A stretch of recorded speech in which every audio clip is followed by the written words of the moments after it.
முட்டைக்கோஸ் முட்டை பச்சை பட்டாணியை வச்சு ஒரு அல்டிமேட் பொரியல் தான் நம்ம பார்க்க போகிறோம். இந்த வார பொரியல் வாரம். முட்டைக்கோஸ் வாங்கினீங்களா ஒரு டைம் இந்த மாதிரி ட்ரை பண்ணி பாருங்கள், அப்படி டேஸ்ட்டாக இருக்கும். வாங்க வீடியோக்குள்ளே போகலாம். அதுக்கு ஒரு கடாய் எடுத்துக்கிறங்க. அதில் கடலெண்ணெய் 2 டேபிள் ஸ்பூன் சேர்த்துக்குங்க.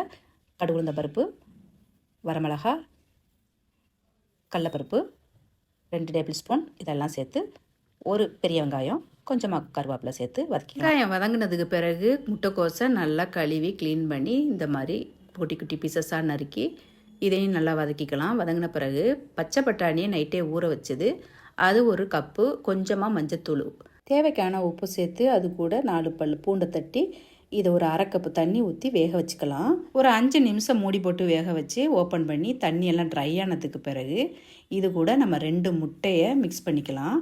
லாஸ்ட்டாக கொஞ்சமாக மிளகுத்தூளை தூவி நல்லா முட்டையை கிளறி விட்டு முட்டைக்கோஸோடு நல்லா மிக்ஸ் பண்ணிங்கன்னா சூப்பரான ஹெல்த்தி அண்ட் டேஸ்டி முட்டைக்கோஸ் பொரியல் ரெடி. இந்த வீடியோ உங்களுக்கு பிடிச்சிருந்தா லைக் பண்ணுங்கள். கண்டிப்பாக ட்ரை பண்ணி பார்த்துட்டு எப்படி இருக்குன்னு சொல்லுங்கள். பாய்.